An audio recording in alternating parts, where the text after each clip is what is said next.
Welcome to this DelfStack tutorial video. In today's tutorial, we will learn how to buy coins on TikTok.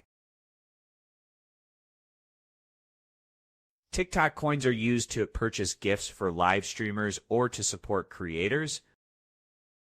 Buying coins is a quick process inside the TikTok app. To start, open the TikTok app and go to your profile.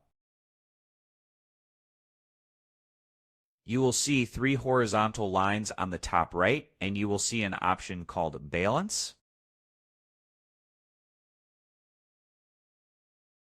And as you can see, I have a first recharge offer as I have not purchased the coin before.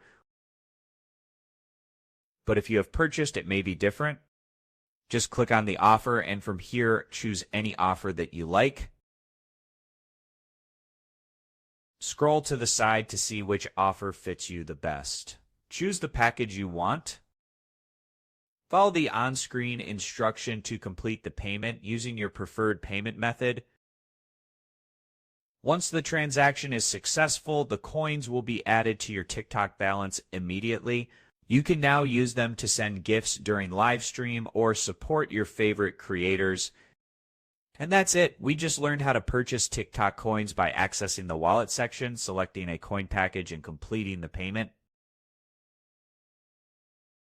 Thanks for watching, and don't forget to check out the next DelfStack tutorial videos.